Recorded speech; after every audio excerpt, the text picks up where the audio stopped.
Study IQ IAS, अब तैयारी हुई अफोर्डेबल। तो आज हम आपको इस वीडियो में सब कुछ बताने वाले हैं नेताजी की डेथ से रिलेटेड सारे के सारे फैक्ट, सारी रियलिटी। रशिया में थे तब वो कोज़लोव नाम के NKVD के एक सीक्रेट एजेंट से मिले थे, जिसने उन्हें बताया कि मॉस्को में, इसमें चौथे नंबर का जो पॉइंट था वो ये था कि अगर नेताजी सुभाष चंद्र बोस इस समय भारतीय मिट्टी पर हैं, एक भी प्लेन क्रैश का। लेकिन अब ये मान लिया जाए अगर कि नेताजी की डेथ 18 अगस्त 1945 को ताइवान में नहीं हुई उस प्लेन क्रैश में, तो उसके बाद वो गए कहाँ? रशिया के ओम्स्क में। वहाँ पे नेताजी मिले थे 1968 में, और इसके बाद में कलकत्ता आने के बाद एक प्रेस कॉन्फ्रेंस करते हैं, और उस प्रेस कॉन्फ्रेंस में इन्होंने साफ तौर पर ये बताया कि ये जो साधु हैं वो और कोई नहीं, ये नेताजी सुभाष चंद्र बोस है। प्लेन क्रैश होकर यहाँ पर आया था श्योपुर में, और उसमें से 3 लोग निकले थे। अब इन तीनों में से आप एक के नाम पर बिल्कुल भी भरोसा नहीं कर पाएंगे खुद से, 2 के नाम पर अगर आप एक बार भरोसा कर भी लें तो। देखने लायक था कि ये जो सारी चीज़ें थी वो बहुत ही नीट एंड क्लीन और ऑर्गेनाइज थी। ये सारा स्टफ जितना भी था ये या तो कलकत्ता से था या तो विदेश से था। उनसे मिले थे थाईलैंड में एक ब्रिज के ऊपर। वहाँ पे उन्होंने बातचीत में ये बताया था कि जो भारत सरकार है उस समय, जो मौजूदा सरकार थी भारत में, वो US और जो ब्रिटिश गवर्नमेंट है उसके साथ में मिलकर तब ताइवान ने पहली बार भारत को ये पूरा ऑफर दिया है खुले तौर पर। नमस्कार, आप देख रहे हैं स्टडी IQ और मैं हूं वरुण जौहरी। 18 अगस्त 1945 को नेताजी सुभाष चंद्र बोस की ताइवान में एक प्लेन क्रैश के अंदर मौत हो चुकी है। ये एक ऐसा स्टेटमेंट है जो आज तक हमें बताया गया है, आज तक हम इसको मानते हुए आए हैं। लेकिन फिर ऐसा क्या हुआ कि जब ये स्टेटमेंट 1945 में रिलीज हुआ, टोक्यो से जब ये स्टेटमेंट हमारे पास में आया, तो उसके बाद में हम इसको कभी वेरीफाई कर नहीं पाए, कभी इस पे हम भरोसा नहीं कर पाए। इसके लिए भारत सरकार को एक कमेटी पहले बनानी पड़ी, उसके बाद में 2 कमीशन बनाने पड़े, लेकिन उसके बावजूद इसके ऊपर कभी भी एक वेरिफिकेशन का टैग नहीं लगा कि ऐसा हुआ भी था या नहीं। ब्रिटिश एम्पायर की जो पूरी सरकार रही, उसके बाद जापान की गवर्नमेंट ने, उसके बाद जो अलाइड फोर्सेस थी, उन्होंने जो सारी इन्वेस्टिगेशन की, ये पूरा यही तथ्य बताती रही कि 18 अगस्त 1945 को नेताजी सुभाष चंद्र बोस की ताइवान में मौत हो चुकी है एक प्लेन क्रैश में। और आज तक हम इसी तथ्य को मानते हुए आए हैं। नेहरू गवर्नमेंट ने भी यही पूरा तथ्य बताया था हमें। लेकिन ऐसा क्या था कि ये आज तक एक कंट्रोवर्सी बना हुआ है? किस तरह से ये कंट्रोवर्सी बनना शुरू हुई? क्यों ऐसे वर्जन्स निकल के आते रहे कि नेताजी उत्तर प्रदेश में रहते हैं एक बाबा के भेष में? कुछ वर्जन्स निकल के आते हैं कि रेड फोर्ट में उनकी मौत हो गई, उन्हें रशिया में मारा गया 1970s में। इस तरह के तमाम सारे बहुत सारे वर्जन्स हमारे सामने उनकी डेथ के इस तरह के क्यों निकल के आते रहते हैं? जब ये 2 कमीशन और एक कमेटी बैठी थी और उसने पूरी रिपोर्ट बनाई थी। तो आज हम आपको इस वीडियो में सब कुछ बताने वाले हैं नेताजी की डेथ से रिलेटेड सारे के सारे फैक्ट, सारी रियलिटी। इस वीडियो को एंड तक जरूर देखिएगा। शुरुआत करते हैं। असल में शुरुआत नेताजी की जो डेथ हुई थी उसकी ये जो मिस्ट्री थी, ये पूरी कॉन्ट्रोवर्सी है जो आज तक, ये स्टार्ट होती है 23 अगस्त 1945 के दिन से। 23 अगस्त को टोक्यो से एक अनाउंसमेंट आता है भारत, और उसमें बताया जाता है कि 18 अगस्त को करीब 5 दिन पहले नेताजी सुभाष चंद्र बोस की ताइवान में जो जगह है ताइहोकू, वहाँ पे एक प्लेन क्रैश में मौत हो चुकी है। उनके साथ में हबीबुर रहमान थे जो उनके कर्नल थे, जापानीज कुछ ऑफिसर्स थे, और प्रीतम सिंह एक और कर्नल थे उनके साथ में। तो इन लोगों की उस पूरे प्लेन क्रैश में यहाँ पे मौत हो चुकी है। और उसके बाद हुआ ये था कि जब प्लेन उड़ा उसमें आग लग गई, वो वहाँ पे गिरा। उसके बाद उसमें नेताजी को कई 3rd डिग्री सीवियर बर्न्स हुए, उनकी बॉडी बुरी तरह जल चुकी थी। उन्हें हॉस्पिटल सेम डे ले जाया गया, और 7 से 9 के बीच में उन्होंने अंतिम अपनी सांस ली है। उसके बाद 2 दिन बाद में उनको वहीं पर उनका अंतिम संस्कार किया गया, और उनके जो अस्थियाँ हैं वो रखी गई टोक्यो में ही रनकोजी मंदिर है, जो टेम्पल है वहाँ पे। ये पूरा एक प्लॉट इस तरह का हमें बताया गया। ये वहाँ से अनाउंसमेंट हुआ टोक्यो से 23 अगस्त 1945 को। अब जब ये बात यहाँ पे भारत में पता चली, लोग इससे एकदम सख्ते में थे, शौक थे। लेकिन कोई भी इस चीज़ पे बिलीव करने को, भरोसा करने को उस समय भी तैयार नहीं था कि नेताजी की डेथ इस तरह से हो सकती, क्योंकि वो समय ऐसा चल रहा था कि नेताजी यहाँ पे अलाइड फोर्सेस से बचने के लिए तमाम सारे रास्ते अपने खोजते रहते थे। इसी के तहत वो जापान में भी थे।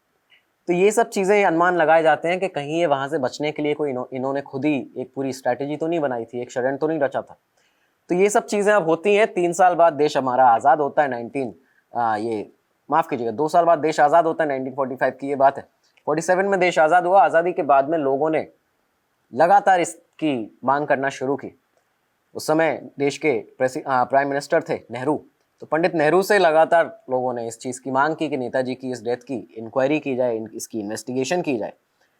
अब यहाँ पे क्या होता है कि नेहरू ने जब तमाम बार इस तरह की चीज़ें होने लगी कि लोग पूछताछ कर रहे हैं, लोग पूछ रहे हैं कि क्या हुआ था नेताजी के साथ, ये पता लगाइए, तो 3 दिसंबर 1955 को करीब 10 साल बाद, ये जो 1945 में डेथ बताई गई नेताजी की, उसके करीब 10 साल बाद 1955 को 3 दिसंबर को नेताजी ने पार्लियामेंट में कहा, ये नेहरू जी ने, कि एक कमेटी बनाई जाएगी सुभाष चंद्र बोस की जो डेथ है उसकी इंक्वायरी इन्वेस्टिगेशन करने के लिए। पार्लियामेंट में ये कहने के बाद में करीबन 4 महीने इस चीज़ में लगे और 5 अप्रैल 1956 को एक कमेटी बनाई जाती है जिसका नाम था शाहनवाज कमेटी। अब इस कमेटी में शाहनवाज खान, जो खुद कांग्रेस में उस समय कांग्रेस के मिनिस्टर थे, पार्लियामेंट सेक्रेटरी थे नेहरू के, उसके बाद में सुरेश चंद्र बोस जो नेहरू जी के जो नेताजी के बड़े भाई थे, नेताजी सुभाष चंद्र बोस के, तो इनके भाई को भी इसमें रखा गया कमेटी में। और इसके बाद में एक और जो सदस्य थे उसके, वो थे एस.एन. मैत्र। ये अंडमान निकोबार आइलैंड के जो चीफ कमिश्नर थे उस समय, ये वो थे।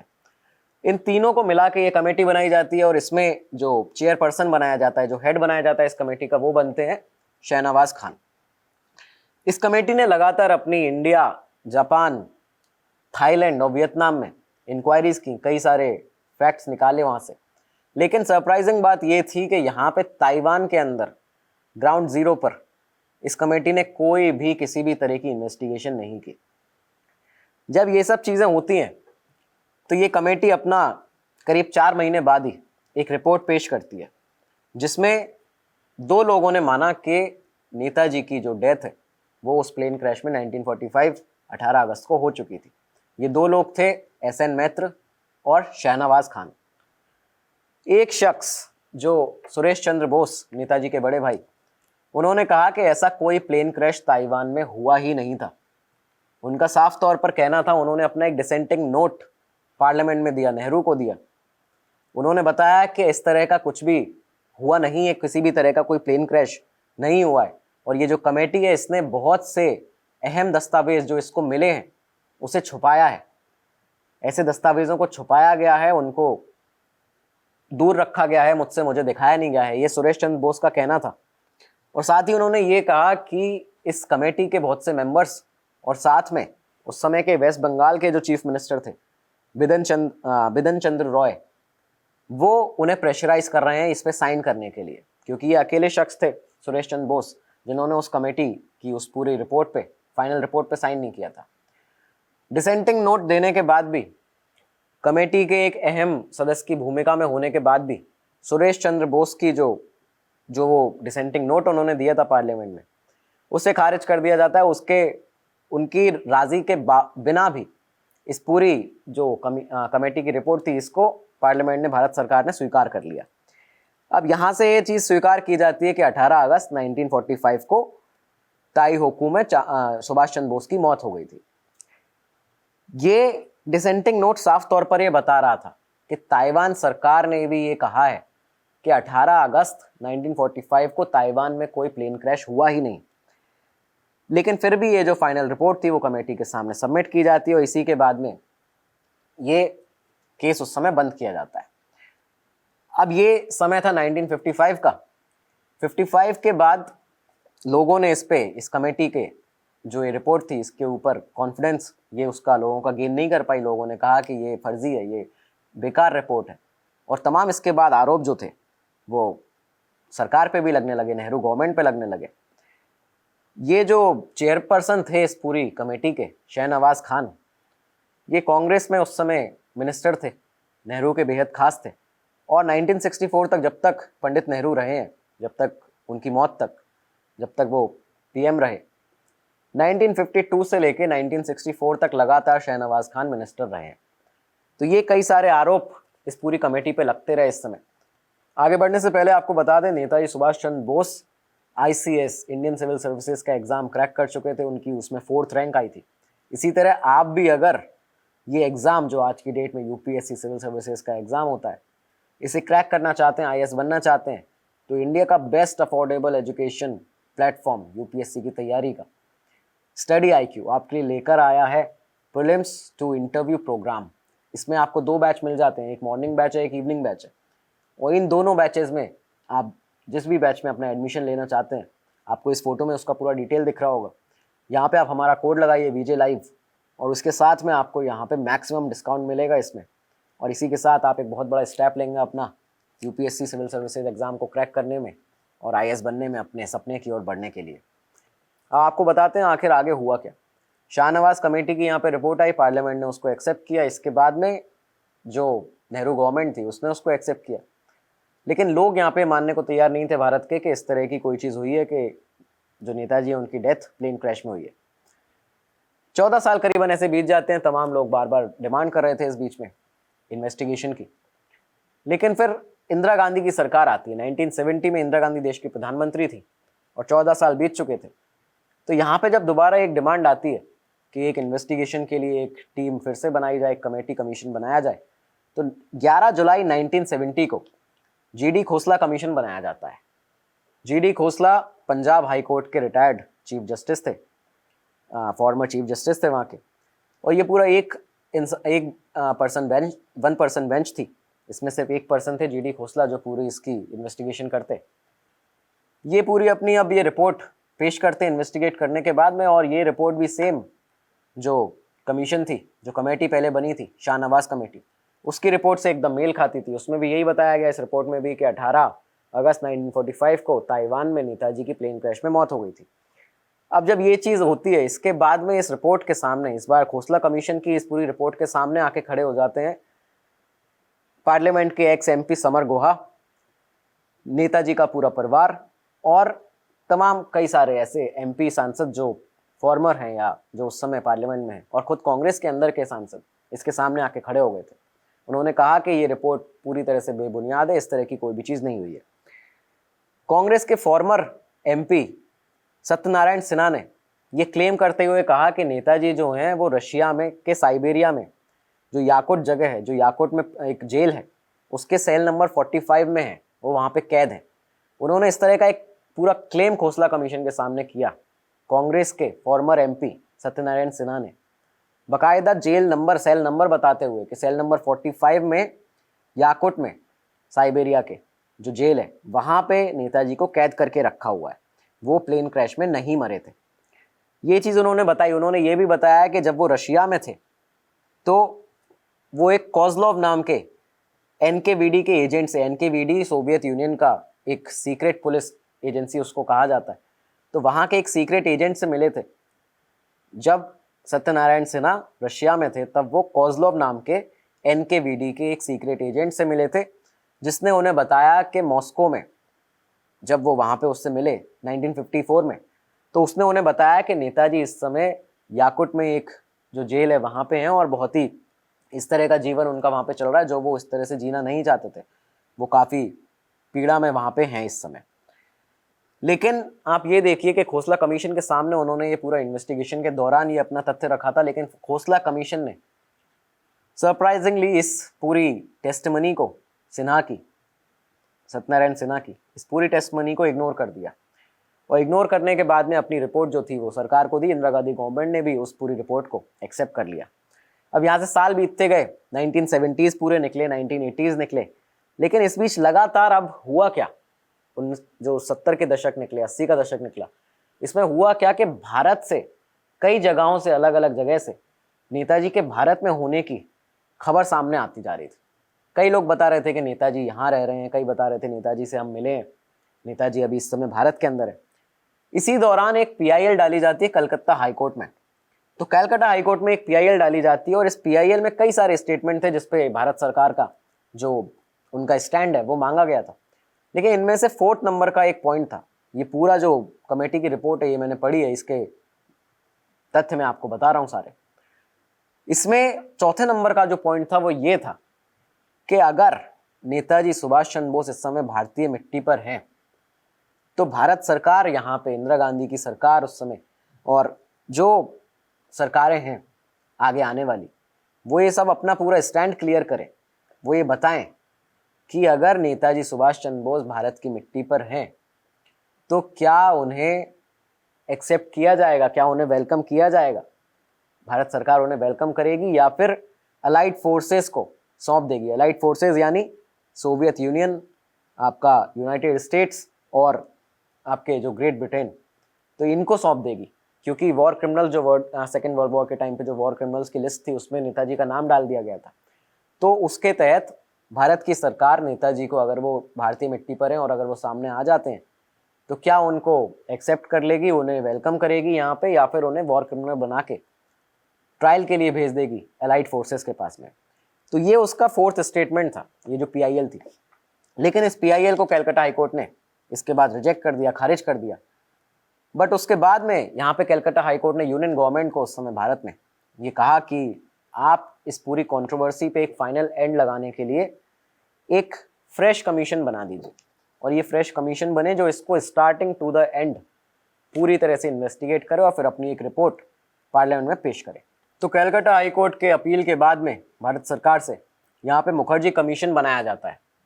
मुखर्जी कमीशन बनता है, अटल बिहारी वाजपेयी की सरकार थी उस समय 1999 मई में, और इसके जो हेड थे वो बनते हैं MK मुखर्जी, सुप्रीम कोर्ट के एक फॉर्मर जज थे। तो यहाँ पे अभी अपनी इन्वेस्टिगेशन शुरू करते हैं, और इस पूरी इन्वेस्टिगेशन में इस कमीशन को ये सामने आता है कि कई सारे ऐसे डॉक्यूमेंट्स थे नेताजी की डेथ से रिलेटेड, उस समय उस पूरे प्लेन क्रैश से रिलेटेड, UK के, US के, ताइवान के, जिन्हें डिस्ट्रॉय कर दिया गया है। ऐसे कई सारे डॉक्यूमेंट्स थे जो पहले की कमिटीज़ और कमीशन डिस्ट्रॉय कर चुकी हैं, या वो उनके पास कहीं पे ऐसी जगह सेफ हैं जो मिलने में बहुत मुश्किल हो रही है। करीब साल 2000 से लेकर 2001 तक, इस पूरे एक साल में PMO से, कैबिनेट सेक्रेटरीट से, रॉ से कई बार इस कमीशन ने अपील की, कई लेटर्स ऐसे अटैच किए, उनको भेजे कि ये डॉक्यूमेंट्स निकाल के दिए जाएं। उसके बाद में भारत सरकार ने बाकायदा इंटरनेशनल पॉलिसीज़ के तहत अलग अलग देशों में, UK में, US में, चाइना, जापान में अपील की, ये वहाँ पे लेटर्स भेजे वहाँ से इंफॉर्मेशन निकालने के लिए, क्योंकि बहुत से ऐसे दस्तावेज थे जो वहाँ पे जाके, जो बाहरी देशों में वहाँ पे थे जहाँ से हमें बहुत सी इंफॉर्मेशन मिल सकती थी। तो वहाँ पे ये सब भेजा गया, लेकिन कई सारी इसमें प्रॉब्लम्स आई, पूरी तरह से दस्तावेज हमें नहीं मिल पाए इसके लिए। इसी के साथ ये जो कमीशन था इसने अपनी रिपोर्ट आगे बनाना शुरू की और इन्वेस्टिगेशन शुरू किया। तो जापान के उस समय के जो क्रेमेटोरियम था उसके रिकॉर्ड सामने आते हैं। क्रेमेटोरियम जहाँ पे अंतिम संस्कार किया जाता है उसके रिकॉर्ड सामने आते हैं, और ये रिकॉर्ड आते हैं ताइपे के, जहाँ पे बताया गया कि 22 फरवरी 1945 को ताइपे में, ताइवान में नेताजी का अंतिम संस्कार किया गया था। तो वहाँ के जब ये रिकॉर्ड्स निकाले गए तो उसमें नेताजी सुभाष चंद्र बोस का कहीं कोई मेंशन ही नहीं था। वहाँ पे सिर्फ एक इंसान का जो था अंतिम संस्कार हुआ था उस दिन पे, जिस दिन ये बताया गया कि नेताजी को वहाँ पे उनका अंतिम संस्कार किया गया है। एक जापानी सोल्जर इकीरो ओकुरा का वहाँ पे अंतिम संस्कार उस दिन हुआ था। वहाँ पे कोई नेताजी का मेंशन ही नहीं था पूरे में, उसमें जो पूरे रिकॉर्ड्स हमें वहाँ से मिले हैं जापान से। अब इसके बाद में ताइवान की जो नेशनल सेंट्रल लाइब्रेरी है वहाँ पे तहकीकात की गई। वहाँ पे हमारे यहाँ के इस कमीशन के ऑफिसर्स गए और वहाँ पे जाके इन्होंने तहकीकात की। वहाँ पे जब देखा तो किसी भी उस समय के न्यूज़पेपर की क्लिपिंग्स निकाली गई कि उस समय के न्यूज़पेपर्स मिले। अगर इतना बड़ा क्रैश हुआ है, और वो भी तब हुआ है जब नेताजी उस समय एक तरह से एपिसेंटर माना जाता था ताइवान उनका उस समय के दौरान, तो इतने बड़े अगर लीडर की मान लीजिए डेथ अगर ऐसे प्लेन क्रैश में हुई है तो वहाँ पे कोई तो मेंशन किसी अखबार में होगा। लेकिन नेशनल सेंट्रल लाइब्रेरी में हमें ऐसी कोई भी न्यूज़, किसी भी बड़े बड़े जो पेपर्स थे उस समय के, अशाई शिनबम, ये जो एक द अशाई शिनबम जापान का एक पेपर है, उसके पूरे नोट्स निकाले गए, उसके आर्काइव्स निकाली गई, लेकिन कहीं पे हमें नेताजी की डेथ का कोई भी इस तरह का प्रमाण वहाँ पे नहीं मिलता है। कोई आर्टिकल तक पब्लिश नहीं था एक भी प्लेन क्रैश का।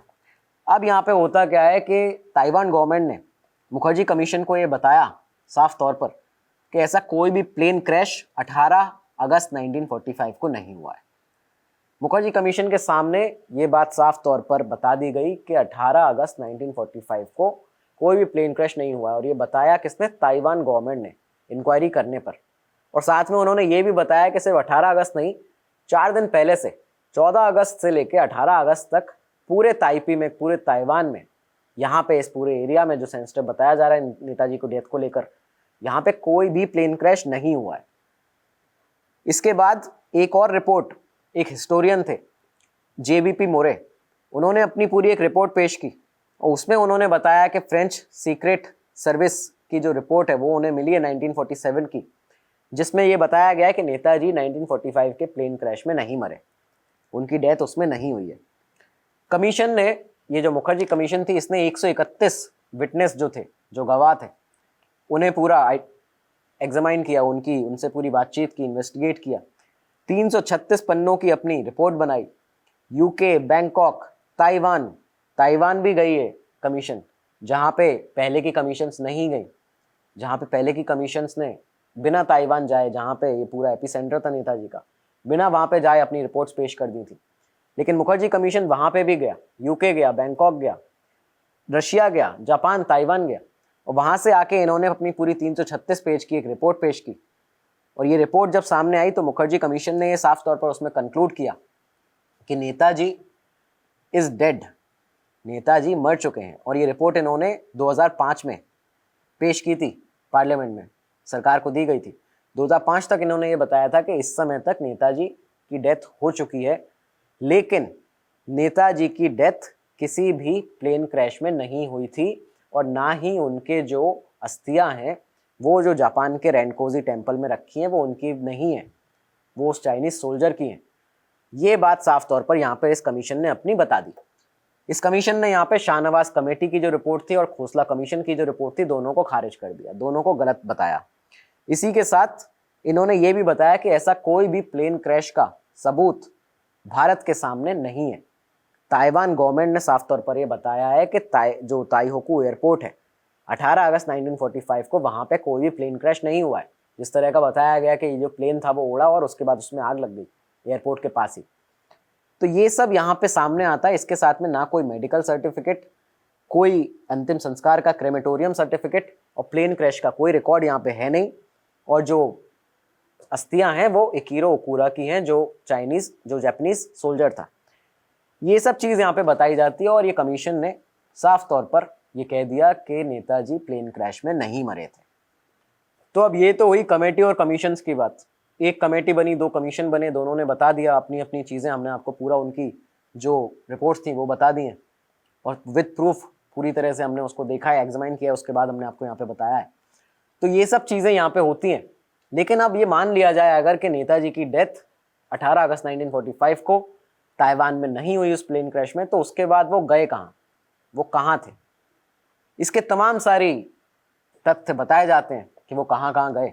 आज इस वीडियो में अब आगे हम आपको ये सारे तथ्य बताने वाले हैं। आपने जितने वर्जन्स नेताजी की डेथ के सुने हैं, आपने 2 वर्जन 3 वर्जन सुने होंगे। यहाँ पे आपको हम 5-6 वर्जन पूरी नेताजी की डेथ के बताने वाले हैं कि उसके बाद आखिर हुआ क्या, क्या पॉसिबिलिटीज़ हैं कि वो कहाँ कहाँ पे हो सकते थे। तो पहला वर्जन इसके साथ में आता है कि नेताजी जो थे वो रशिया में थे। ये बताया जाता है कि नेताजी की जो डेथ थी वो उस प्लेन क्रैश में नहीं हुई। वो यहाँ से, ये एक जो प्लेन क्रैश का पूरा प्लॉट था, एक तरह से इसको कहा जाए षड्यंत्र था, ये इसलिए बिछाया गया था जिससे नेताजी सेफली यहाँ से निकल जाएं रशिया में। और रशिया जाने के बाद उनको ये था, उन्हें लगता था कि सोवियत यूनियन जो है, रशिया उस समय, वो उनका साथ देगा। लेकिन वहाँ पे रशिया के जो उस समय प्रेसिडेंट थे जोसेफ स्टालिन, उसने उन्हें कैद कर लिया। ये बताया जाता है कि ये जो प्लेन क्रैश था ये पूरी की पूरी तरह से नेताजी का रचा हुआ एक प्लॉट था। और यहाँ पे उनका साथ इसमें दे रहे थे ये जो हबीबुर रहमान थे उनके साथ में, उनको भी पता था, जापानीज सोल्जर्स को भी ये चीज़ पता थी। लेकिन उसके बावजूद ये लोग यहाँ से इनको निकाल के रशिया ले गए। रशिया में नेताजी इसलिए गए थे क्योंकि उन्हें लगा स्टालिन जो है वो वहाँ पे उनका साथ देगा, लेकिन उसने उन्हें जेल में डाल दिया। और ये जो थ्योरी है नेताजी की डेथ की कि वो रशिया की जेल में थे, इसे फॉर्मर यूनियन मिनिस्टर और बीजेपी के जो लीडर हैं सुब्रमण्यम स्वामी, वो मानते हैं और ये पब्लिकली वो कहते हैं कि नेताजी को रशिया में मारा गया है। नेताजी को 70s के अंदर रशिया में मारा गया। सुब्रमण्यम स्वामी के अकॉर्डिंग 1945 में वो उस प्लेन क्रैश में नहीं मरे थे और उसके बाद उन्हें नेताजी को रशिया में रखा गया। वो वहाँ पे इसलिए गए थे क्योंकि उन्हें लगा था कि स्टालिन उनका साथ देगा, लेकिन स्टालिन ने उन्हें रशिया के जेल में डाल दिया। और वही जेल जो ये आपका जो हमने आपको बताया साइबेरिया के अंदर जो जेल था याकुट में, तो वहाँ पे उनको डाल दिया गया। उसके बाद में करीबन 1953 में उन्हें मार दिया गया, उन्हें फांसी दे दी गई वहाँ पे। तो ये सब वो बताते हैं इस तरह की चीज़ सुब्रमण्यम स्वामी। इसी के साथ आपको ये भी बता दें कि नेताजी का जो रशिया कनेक्शन है वो इस तरह से भी बताया जाता है कि एक जर्नलिस्ट, बहुत ही सीनियर जर्नलिस्ट नरेंद्र नाथ सिंधकर, इन्होंने पूरा एफिडेविट मुखर्जी कमीशन के सामने रखा था और इस एफिडेविट में इन्होंने क्लेम किया था कि सुभाष चंद्र बोस निखिल चट्टोपाध्याय से मिले हैं रशिया के अंदर। निखिल चट्टोपाध्याय वीरेंद्र नाथ चट्टोपाध्याय के लड़के हैं। वीरेंद्र नाथ चट्टोपाध्याय एक बहुत ही बड़े इंडियन रिवॉल्यूशनरी हीरो हैं, स्वतंत्रता सेनानी हैं।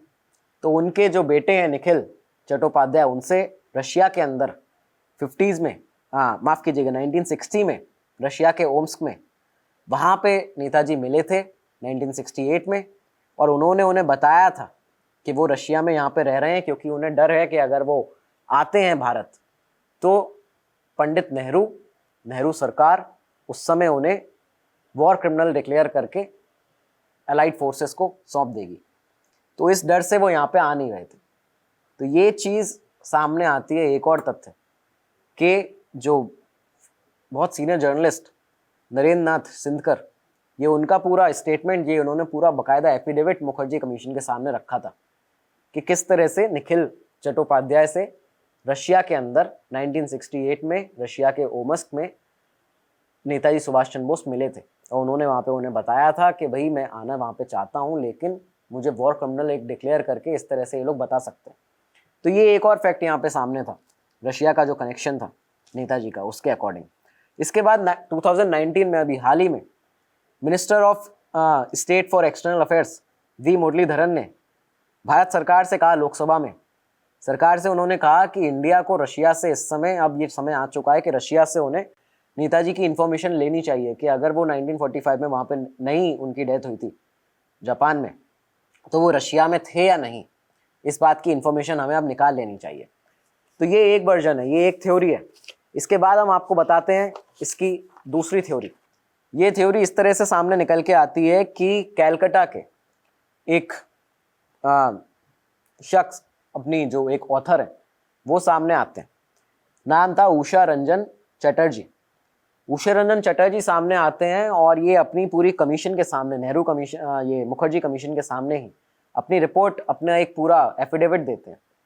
इसमें इन्होंने बताया कि नेताजी जो थे वो मलेशिया के सेरेनबाम में थे और वहाँ से उन्हें जो इंडियन नेशनल आर्मी का, आज़ाद हिंद फौज का जो ट्रेनिंग कैंप था मलेशिया के सेरेनबाम में, वहाँ से उन्हें अरेस्ट किया गया था। अरेस्ट करके उन्हें रेड फोर्ट लाया गया था और रेड फोर्ट में उन्हें कई दिन तक रखा गया। लेकिन उसके बाद 15 अगस्त 1945 को रेड फोर्ट के अंदर ही उन्हें फांसी दे दी गई, उन्हें मार दिया गया।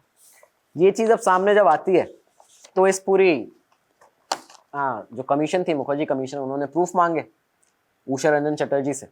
तो प्रूफ में इन्होंने एक बुक का जिक्र किया, एक किताब का जिक्र किया, जिसके अकॉर्डिंग उन्होंने बताया कि कोई एविडेंस इस तरह के नहीं है, तो ये प्री अजम्पशंस बनाए जा रहे हैं, जिस तरह की टाइमलाइन उनकी रही है नेताजी की, उसके अकॉर्डिंग कि कब वो कहाँ पे थे।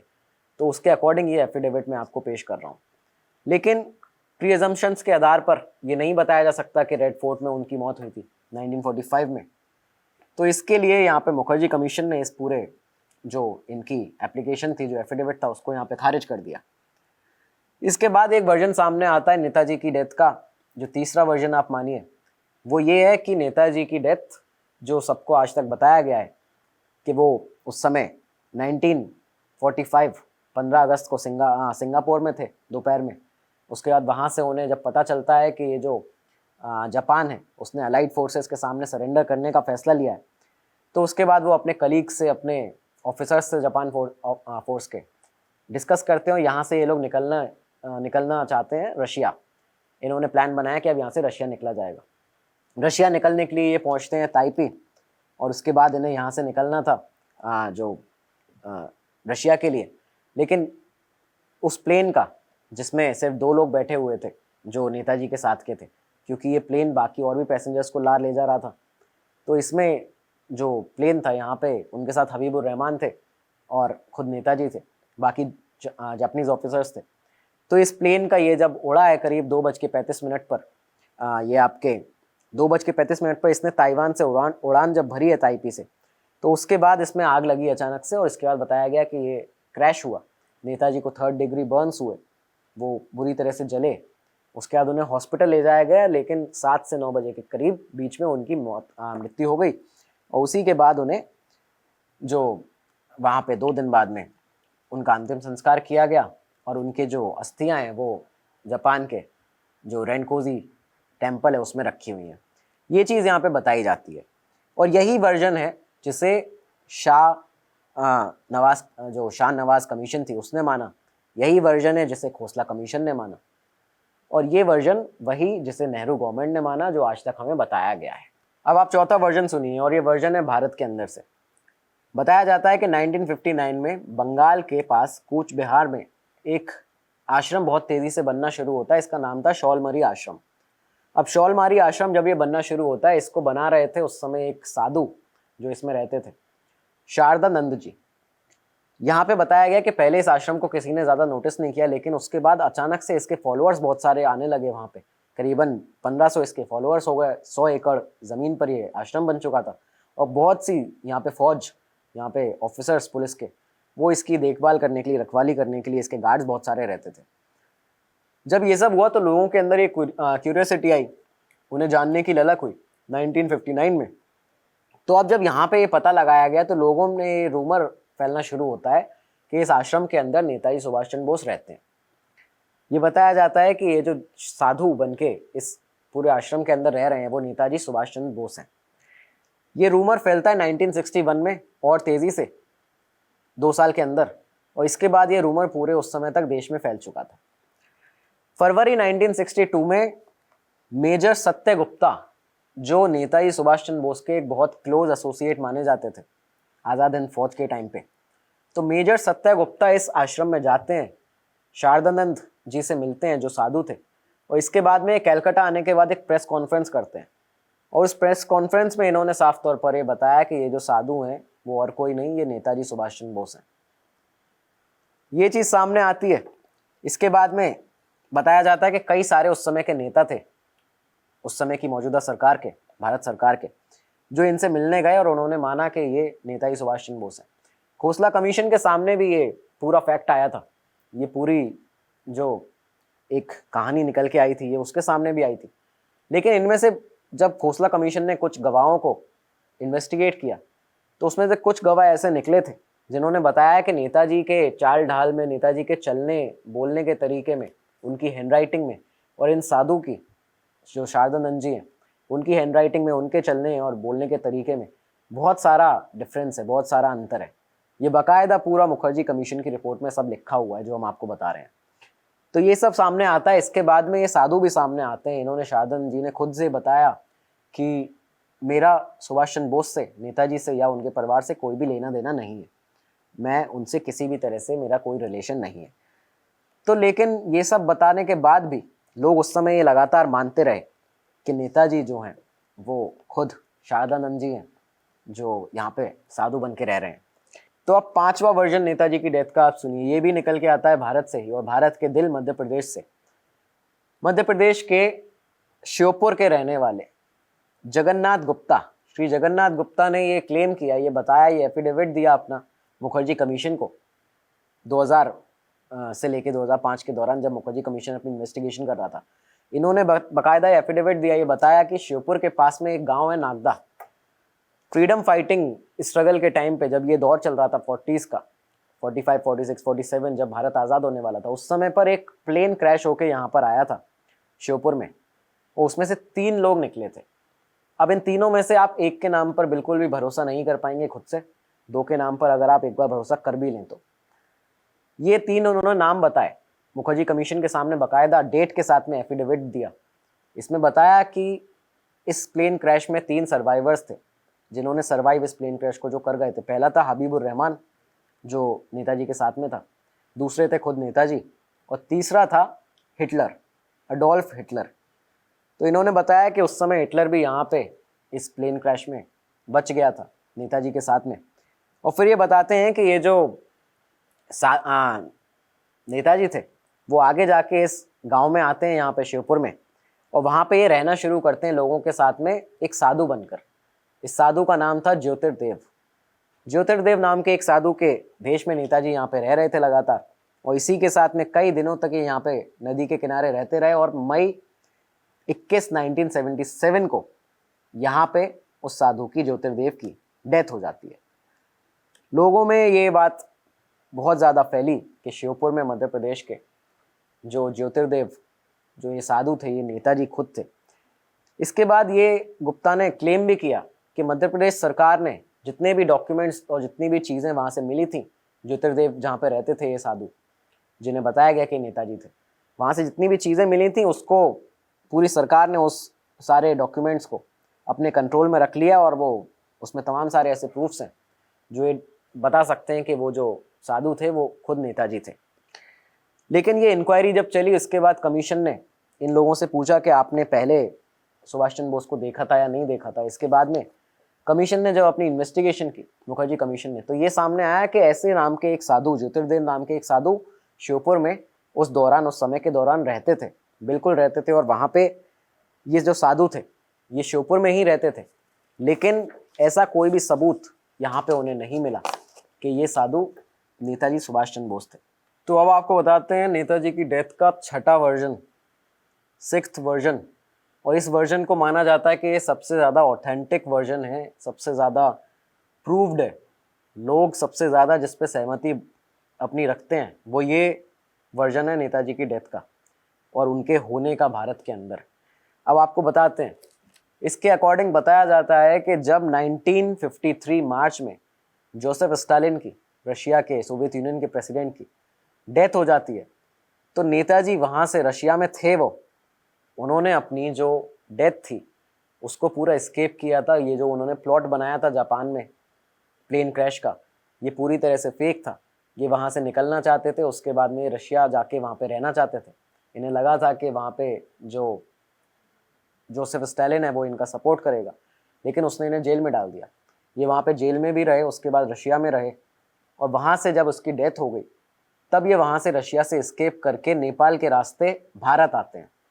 और भारत में आके ये कई जगहों पे उत्तर प्रदेश में रहे, और उसके बाद में ये फैज़ाबाद के राम भवन में आके रहने लगे 1983 में। ये बात बताई जाती है बाकायदा कि इस वर्जन के अकॉर्डिंग के 1983 में आके राम भवन में, फैज़ाबाद में रहने लगे। इसके पहले से ये भारत आ चुके थे और उत्तर प्रदेश में और कई जगह इन्होंने अपना बसेरा बनाया था। इसमें बताया जाता है कि ये जो नेताजी यहाँ पे आके रहे, तो ये रहे गुमनामी बाबा के नाम से। यहाँ पे लोगों ने इनका नाम रख दिया गुमनामी बाबा। ये एक साधु के वेश में यहाँ पे एंटर हुए थे भारत के अंदर, लगातार साधु के वेश में ही ये उत्तर प्रदेश में कई जगह पे घूमे, उसके बाद में फैज़ाबाद के राम भवन में आके रहने लगे थे। गुमनामी बाबा के बारे में बताया जाता है कि इनके जो लगातार जो लोग थे, ये उनसे बहुत, इनके बहुत प्राइवेट पर्टिकुलर लोग थे जिनसे मिलते थे।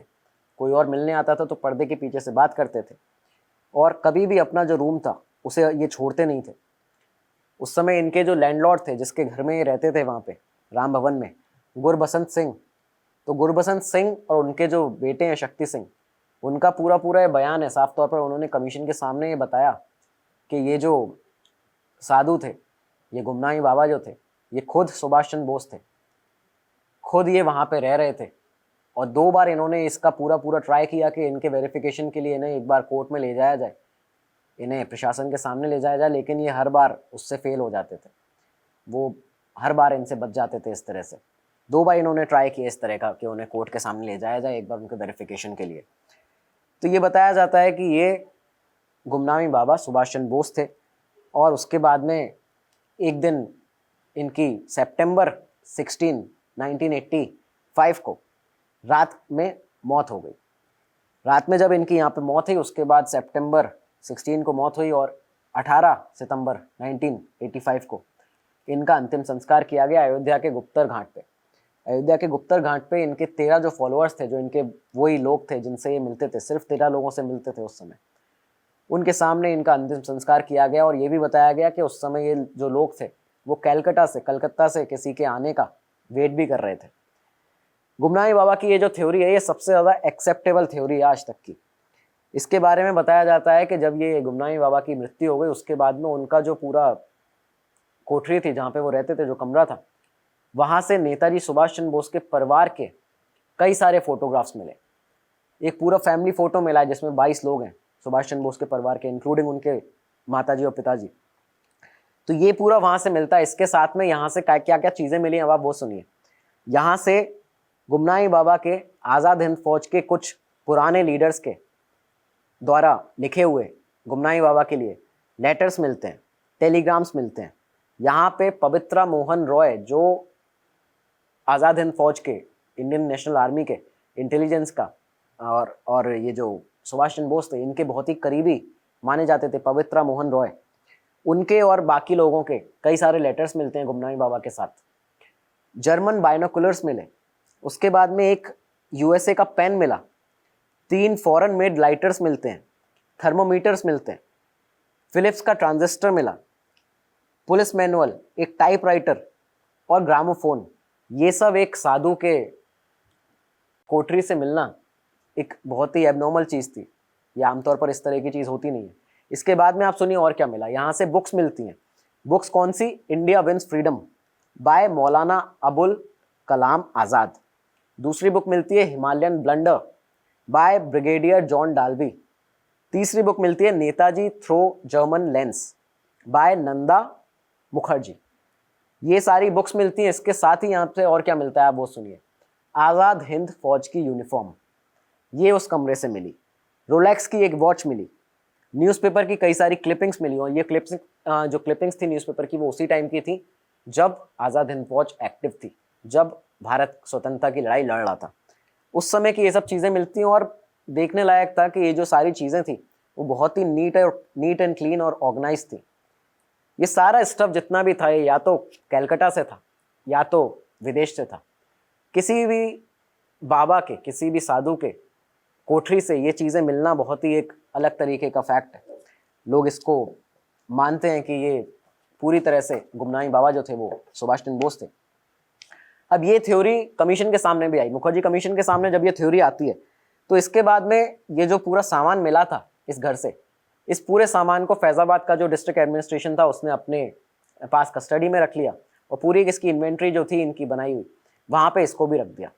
कमीशन की बाकायदा एक पूरी टीम जाती है मुखर्जी कमीशन की फैज़ाबाद, वहाँ पे इस पूरी इन्वेंट्री को देखते हैं। करीबन 2000 आइटम जो उस इन्वेंट्री में थे वहाँ से 700 आइटम इन्हें रेलेवेंट मिलते हैं नेताजी सुभाष चंद्र बोस से रिलेटेड। उन 700 आइटम्स में से ये तमाम सारे जो लेटर्स थे इंडिविजुअल्स को भेजे गए गुमनामी बाबा के द्वारा और उनके पास में जो लेटर्स बाहर से आते थे उनको इन्होंने एग्जामाइन किया। ये वहाँ से वो लेटर्स थोड़े से लेके आए, वहाँ पे उनकी हैंडराइटिंग निकाली। उसके बाद वहाँ पे उन्हें जो गुमनामी बाबा के जो अस्थियाँ थी उनमें से जो दांत थे वो दांत के सैंपल लाते हैं। इस दांत के सैंपल को ये यहाँ पे लाते हैं। इसके बाद इसकी डीएनए टेस्टिंग कराई जाती है। इस डीएनए टेस्टिंग के बाद ये देखा जाता है कि कहीं जो नेताजी सुभाष चंद्र बोस की जो वंशावली है उससे अगर मैच खाते हैं तो ये बिल्कुल सुभाष चंद्र बोस थे, अदरवाइज ये वो नहीं थे। इसी के साथ इस कमीशन ने 31 लोगों को पूरा उसमें टारगेट करके उनका जो विटनेस उनको बनाया, उनसे पूरा इन्वेस्टिगेट किया। सभी का ये मानना था कि ये नेताजी सुभाष चंद्र बोस ही हैं। 31 में से 31 विटनेस यहाँ पे ये मानते थे कि ये नेताजी सुभाष चंद्र बोस हैं। लेकिन उसके बाद अब हुआ क्या कि जब ये डीएनए टेस्टिंग के लिए जो भेजा गया था सैंपल दांत का, जब ये वापस आता है तो वहाँ पे ये दिखाया जाता है कि ये डिफरेंट है। ये नेताजी सुभाष चंद्र बोस की जो लीनेज है, जो उनकी वंशावली है, उससे डिफरेंट है। तो इसी के वजह से, सिर्फ इस एक पॉइंट की वजह से यहाँ पे ये कमीशन, पूरा मुखर्जी कमीशन ने इस बात को मानने से मना कर दिया था कि ये जो गुमनामी बाबा थे ये नेताजी थे। इसलिए मुखर्जी कमीशन ने अपनी रिपोर्ट में बताया कि नेताजी की जो डेथ है वो उस प्लेन क्रैश में नहीं हुई थी। ये बाकायदा हबीबुर रहमान का और जापानीज़ ऑफिसर्स का पूरा प्लान था कि नेताजी वहाँ से एस्केप करके रशिया पहुँच जाए। लेकिन इसके बाद में क्या हुआ ये चीज़ अभी भी साफ तौर पर क्लियर नहीं हुई है। तो ये थे नेताजी सुभाष चंद्र बोस की मौत के वो सारे वर्जन्स, जो अलग अलग वर्जन आते हैं आज तक सामने, इनमें से कई सारे आपने नहीं सुने होंगे। तो ये सारे वर्जन आज हमने आपको बता दिए हैं। कई सारे भारत के हैं, कई भारत के बाहर के हैं। अब कुछ फैक्ट्स पर नज़र डाल लेते हैं। ये फैक्ट्स आपको जानना बेहद ज़रूरी है। ये फैक्ट हैं जो प्रूफ करते हैं कि 1945 18 अगस्त को प्लेन क्रैश में नेताजी सुभाष चंद्र बोस की मौत नहीं हुई थी। ताइवान की नेशनल आर्काइव में, वहाँ पे ताइवान पुलिस का एक पूरा जो फाइल है, जो प्रूफ फाइल है, वो वहाँ पे मौजूद है, जिसमें साफ तौर पर ये लिखा गया है, ये वहाँ की भाषा में वहाँ पे लिखा गया है कि जो अथॉरिटीज़ हैं वो फेल हो चुकी हैं, वो ये प्रूव नहीं कर पाई हैं कि नेताजी की मौत ताइवान में हुई थी 1945 में। पहला। दूसरा, पहली बार ताइवान मीडिया ने रिपोर्ट किया था नेताजी के वेयर अबाउट्स के बारे में 1946 11 अप्रैल को।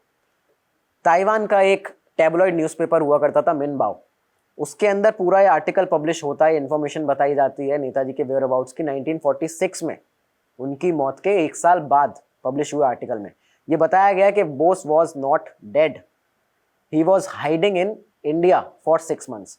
बोस की मृत्यु नहीं हुई थी, वो भारत में 6 महीने के लिए रह रहे थे। इस तरह की चीज़ बताई जाती है।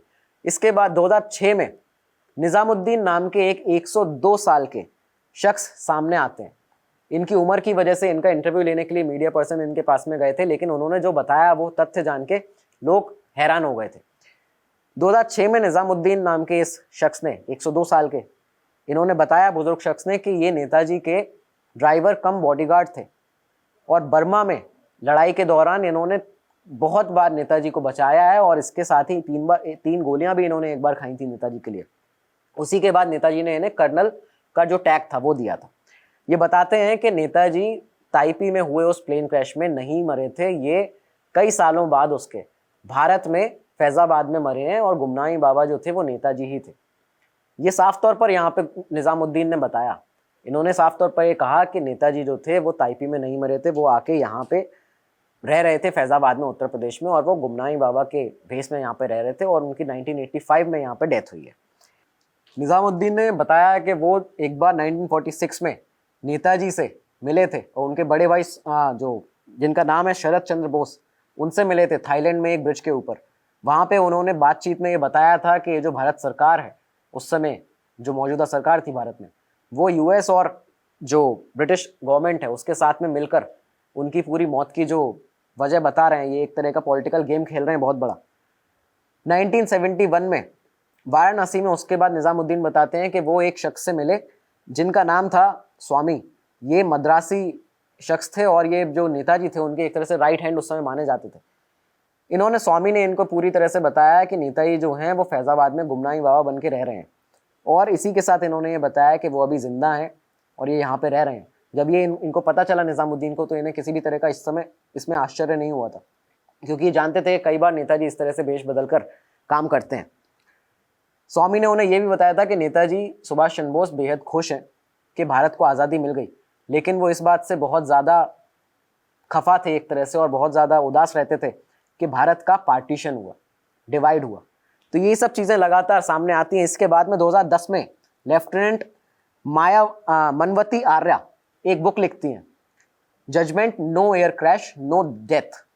इस बुक में उन्होंने साफ तौर पर ये बताया कि जो बोस हैं, नेताजी सुभाष चंद्र बोस हैं, वो उत्तर प्रदेश में ही नैमिषारण्य में एक बाबा के वेश में रह रहे हैं और ये बाबा, इनका नाम है पर्दे वाला बाबा, ये बन के रह रहे हैं और ये रहते हैं गुमनाई बाबा बनने से पहले। ये यहाँ पे अपनी बुक में पूरा मेंशन करती हैं, इसी के साथ ये बताती हैं कि गुमनाई बाबा बनने से पहले फैज़ाबाद के ये पहले पर्दे वाला बाबा बन के नैमिषारण्य में उत्तर प्रदेश के रह रहे थे। जिस तरह का पहले भी हमने आपको बताया कि उत्तर प्रदेश के कई अलग अलग जगह पे बोस आके रहे हैं।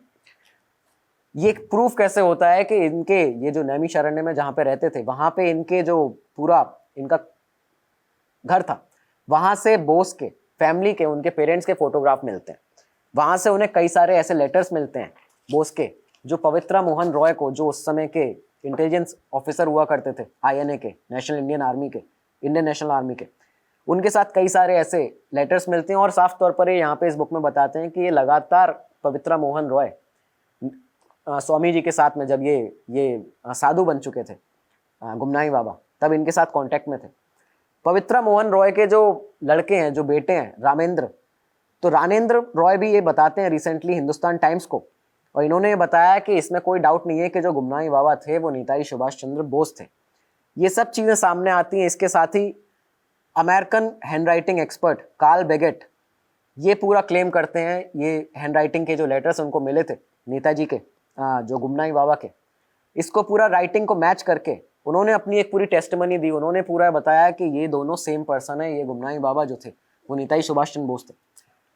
ताइवान ने 2022 में, अभी जब पीएम मोदी ने दिल्ली में इंडिया गेट पर होलोग्राम स्टैच्यू नेताजी सुभाष चंद्र बोस का अनरिवील किया था, जब उसका अनावरण किया था, तब ताइवान ने पहली बार भारत को ये पूरा ऑफर दिया है खुले तौर पर कि आप आइए ताइवान में अपने ऑफिसर्स भेजिए और ताइवान ऑफिशियल्स के साथ में यहाँ पे इन्वेस्टिगेट करिए नेताजी सुभाष चंद्र बोस की डेथ के बारे में, उनकी डेथ मिस्ट्री के बारे में।